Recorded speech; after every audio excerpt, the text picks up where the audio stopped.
President Trump is tweeting about the election, what he calls his election victory this morning. He's also bringing in trade as well. Look at this. Here's what he said. Received so many congratulations from so many on our big victory last night, including from foreign nations, friends, that were waiting me out and hoping on trade deals. Now we can all get back to work and get things done. That's interesting. Bring in former Trump trade advisor Curtis Ellis. Curtis, does that tweet and the president's, the Republican win in the Senate, does that strengthen his hand in dealing with China? Absolutely. You look at the people who won and how they won. You have Josh Hawley in Missouri. You have Mike Braun in Indiana. These are economic nationalists. These are people who ran on the populist, economic populist message that President Trump has been pushing. These are not Chamber of Commerce types who would favor early capitulation and then he stand off with China. And then you look at Mr. Scott down in Florida, a big agriculture state, Kramer up in North Dakota. They ran with the president. They know they're there because of their standing shoulder to shoulder with President Trump on issues like trade. The Chinese tried to split the Farm Belt away from the president. They failed. So we now have a pro-engagement on trade majority in the Senate, which has gotten stronger. And it's all because of President Trump, and the new senators know that they are there because of President Trump. Interesting.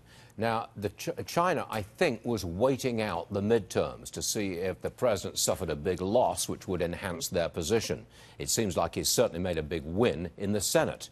Then on Friday, we have Defense Secretary Mattis meeting with his Chinese counterparts about security in the Pacific. Then we have President Trump meeting leader Xi at the end of this month at the G20. It seems like there's some alignment here moving towards a deal. Am I being overly optimistic here?